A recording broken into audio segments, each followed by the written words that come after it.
Thanks for cutting your break short to join us. My name is Michael Bunyard, and I'm going to be moderating this panel, which is about operating the enterprise identity fabric. First, our panelists, starting off on the far side, we have Ayush Mudgal, who's the engineering manager at Turo. In the middle, we have Durga Pillalamarri, who's the associate director of engineering at IQVIA. Thanks. And then we've got Adeel, Sharon, who's the senior director of customer identity and integration, which sound like relevant topics for this conference. Welcome all. Thanks for being here. Appreciate your expertise. Why don't we just start from the far end and just tell us about your company a little bit and how you first got started with WSO2. For sure. Thank you, Michael. My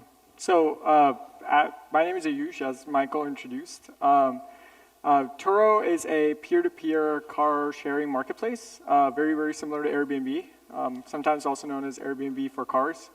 The team that I am a part of Turo is called API Services, also API Services Core Services. We're the team that's responsible for monolith decomposition at Turo, so splitting our monolith into different separate services. And we also own a few shared services such as scheduling, auth, and notifications. We got started with WSO2 as a part of our monolith decomposition initiative. One of the first core services that we wanted to extract from our monolith was the auth service, the service which was responsible for authentication and authorization. Unfortunately, the library that we were using in our monolith, which is Java-based, was a deprecated library. That was authorization server. And on top of that, our web was using session-based auth, and our native apps were using OAuth with a deprecated authorization server, which was not receiving any updates. Because of that, our auth platform was in consistent drift, and we were moving away from what standard OAuth 2 was for some time.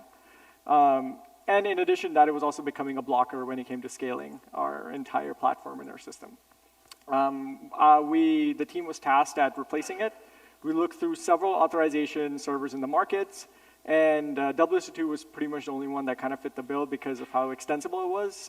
Because of how much our auth system had been in drift, we had developed a lot of custom flows, so it was pretty critical that we needed something that was extensible, and WSO2 kind of fit the bill. All right, great. Durga? Hi, Michael. Thanks for having me in the panel.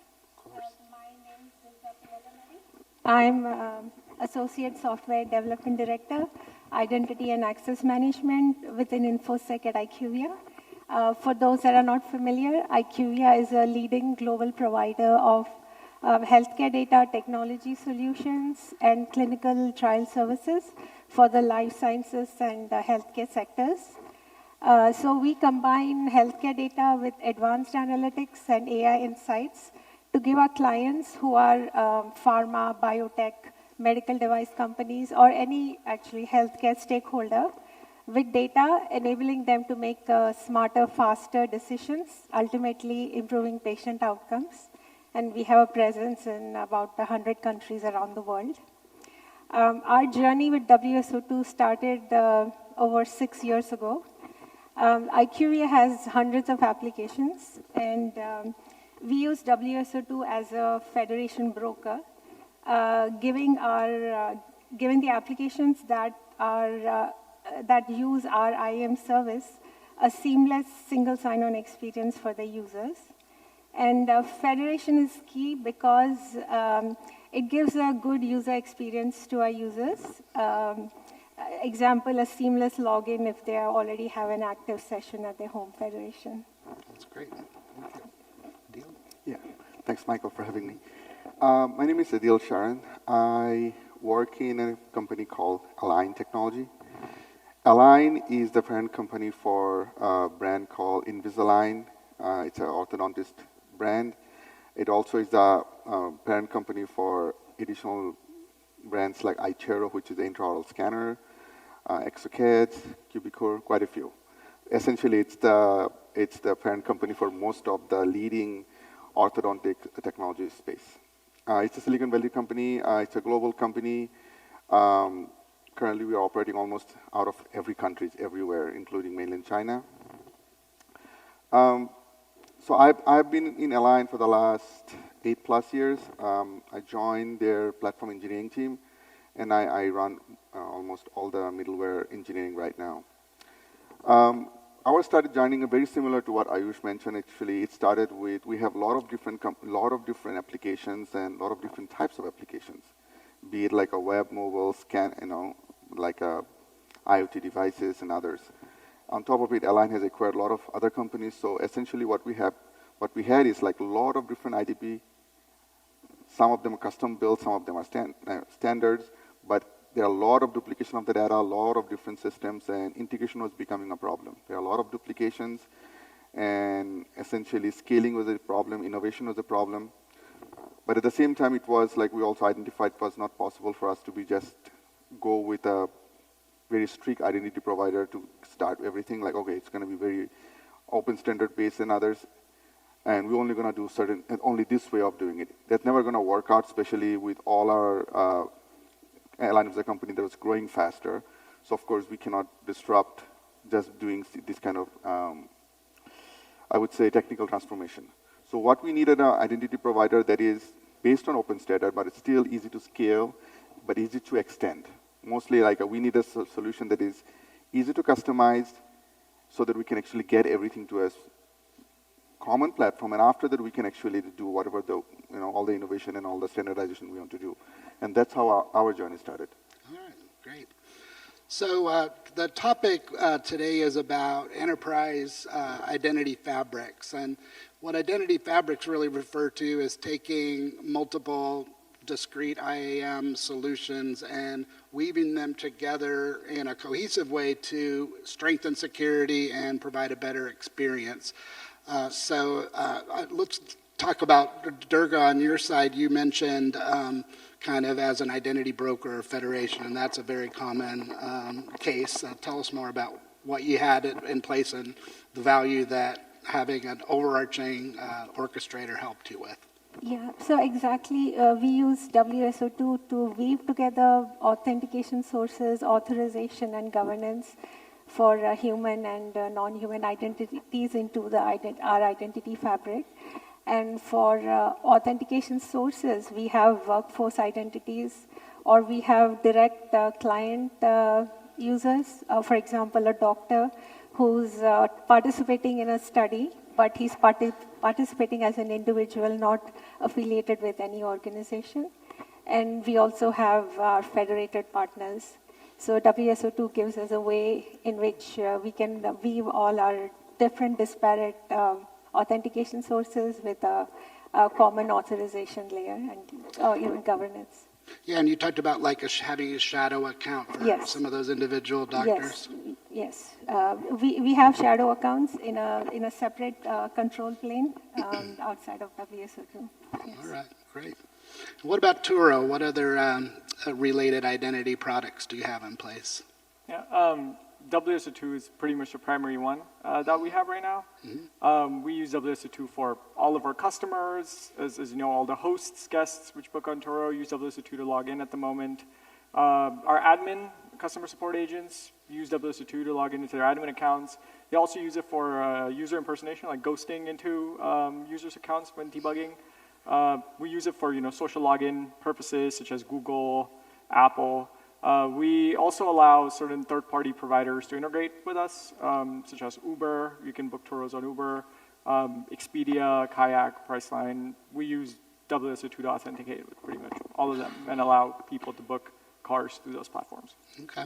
And I know you have some kind of identity verification in place as well, as I've used the app myself. Yeah, absolutely, Michael. We use identity verification when you create a Turo account for the first time or try to book a car. We use third-party services such as MyTech, Socure, Checker, and ComplyQ for user verification purposes, and we also use SIFT for fraud. Okay, great. Adeel, what do you got going in your ecosystem? I mean, so we have like internal identity, like workspace identity separate from customer identity. Mm-hmm. So the customer B2B and B2C, we are using WSO2. Mm-hmm. And for internal, we have our own So on the customer side, we also have a lot of in the B2B cases also, it's more and more federation is going on. It's we have a lot of partners, third parties, they actually integrate. And also on our customer side, B2C side, we actually have two different types of users, customer and consumers. The doctors essentially are customers, and whoever using aligners and others, they are the consumers. On top of it, actually, we do have scenarios, I would just mention like ghosting or impersonation, those kind of use cases are there for our customer services. So of course, our WSO2 is also federating with our workforce identity provider as well. Yeah. You do some interesting things in terms of feeding the data from WSO2 into analytics platforms and such. Can you tell us about that? I mean, so we don't use identity product just for only logging and registrations or signing in, signing out purpose. It also is the backbone for all our integration engineering point of view. Essentially means all our backend systems are feeding information through API. And WSO2 Identity Server is actually also providing us the core screen access control to the WSO2 API managers. So, and then all of this transaction and workflows has to be, they have a trace ID. Distributed tracing is enabled, so we are using those for audit purpose also. So we feed all of this information to our a common logging framework like Splunk, and we also feed it to our data lakes. And on the data lakes, we actually do a lot more additional activities, like a lot of analytics and trending and analysis and others. So we build all of our analytical engine on top of that. So that is actually taking all the analysis of data from identity provider, but also the usage data on the API, and we kind of build together essentially a customer journey, but as well as more to customer journey also from the application's point of view, their usage statistics and others. Okay, good. So, Ayush had mentioned identity verification and fraud. Let's just go around the panel and try to understand if knowing who you're dealing with is important to you, and then if you have anything in place to step up authentication or do multi-factor authentication if things look risky. We'll start with you. Yeah, so we do risk-based adaptive multi-factor authentication. So if we detect any, in the login, if we detect any signals indicating any departure from normal behavior or anything unusual abnormal, then we challenge the user with multi-factor authentication. Okay, great. Oh, I'm sorry, Adeel, what about you? What do you got going there in terms of? We also have it. We have both. I mean, risk-based authentication is baked into it, like a step-up authentications, and But we also do a lot of analysis. Remember, we said we feed everything to the data lake, and where we actually do a lot of user journey analysis, and we're able to make additional steps based on. Like we definitely build a risk profile for each and every type of users, and if we feed some of this information back to actual user journey, to the CXC, customer experience team, so that they can actually take additional steps. Yeah, so your users are quite different. You've got, the dentists themselves, correct. You've got consumers, and then, as you mentioned, China's a big marketplace for you. That data lake gives you a lot of data about how they're using, correct. What platforms they're using, and so on. And also the user base also predicated like many of the things, like depending upon the type of users. Our users essentially are dentists or doctors, and sometimes if they're in the middle of something to do with their patient, their hands are like they have a gloves or everything, they have a mask on or something. Like some of this friction, like MFAs and others, they are frictions, and that they don't like it. Yeah. And it becomes a challenge for them. So we already start using a different ways of doing it, and then many of the time they delegate their task actually to their staffs. So essentially impersonation and other becomes a bigger factors. But yeah, I mean, that's globally, and then China, things are a little different than what we normally do here. They have a national ID essentially with WeChat, so the integration works a little differently. And Federation becomes a little bit bigger than that, although we kind of think like a Google or WeChat or Alibaba, those are social login, but it actually goes a little bit more deeper than that.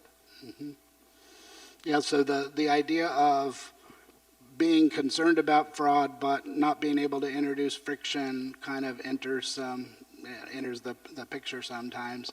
And so you have a similar user base in a way, right? At IQVIA with doctors and Yes. variety of how technical they are and Right. what types of platforms they use. Yes. Yes. So I think adaptive authentication, I think, is we are finding it's a good balance between MFA and good balance between the user experience and friction. Great. So we only have 5 minutes left. So kind of wanted to ask each of you, where you're at in your journey, kind of what's on the horizon, what things are you looking forward to doing in the identity world that might involve identity server or other components. We'll start with Turo. Absolutely. Thanks, Michael. So for us, as we kind of did the migration over to WSO2, since we were time constrained because there were a lot of updates that needed to happen to the monolith, we employed a lift and shift strategy in which we shifted all of our legacy flows over to WSO2, and because of the extensibility, we were able to do all of that. The next thing that we kind of want to do is get as close to standard OAuth 2.0 as possible, and then eventually, through OAuth 2.1, and pretty much get all of our login flows standardized across the board. That would help us a lot because we do have a lot of things that we're thinking about with AI agents. At the moment, we have a voice agent that you can use. We've also integrated with a ChatGPT application, so you can go search for cars on ChatGPT, and we plan on building more features in that space. Okay. Durga, what's on the horizon for you? So we recently undertook a migration from iOS 5.10 to 7.0 in order to take advantage of improved support for groups and roles in 7.0, and also support for API resources as first-class objects in 7.0. So now we are eyeing 7.3, which I believe came out a couple of days ago, and I've been hearing about it in this conference. So we are looking to use capabilities in 7.3, especially related to AI agents and MCPs via OBO and token exchange. Awesome. And now that you made the shift to the 7.x platform, it's not such a big deal to move and take advantage of the new things. Exactly. That's great. Yes. And Adeel, how about yourself? I mean, AI is the buzzword, right? Agentic, there are a lot of agents and agentic apps being built out, and we are trying to see how we can incorporate those. We're also trying to find out the right balance, like in what cases it could be. I mean, I've been to some of the sessions, they were talking the similar, I would say, principles, like when it should be delegation, when it should be something more. So we are trying to deal with that piece, how we're going to incorporate agentic world to the traditional world that we were living in. Of course, we are also trying to automate a little bit more. We are exposing many of the operations of the identity system as an MCP server tools. I mean, overall, we are trying to make sure, and also we do have to upgrade to the latest version. We are still at 5.4, whatever the most latest version on the 5 version, so we have to go to the 7 version. But yeah, we are trying to make sure that we not only we do a seamless upgrade, but we also want to make sure that we have a seamless integration with the agentic world. Great. Awesome. Yeah, I think I forgot to mention, Michael, we're on 7.2. We're also planning on upgrading to 7.3 very soon, primarily because we use JWT tokens, or access tokens are completely stateless. 7.3 offers the ability to not persist access tokens in the database natively. So that's something that we're very interested in addition to all the AI-based features and the enhancements. Exciting times. Thank you all. Sorry it was such a short discussion, but you're all doing great things with identity, and appreciate your time on the panel. Thank you. Thank you for having Michael. us. Thank you. Thanks, everyone.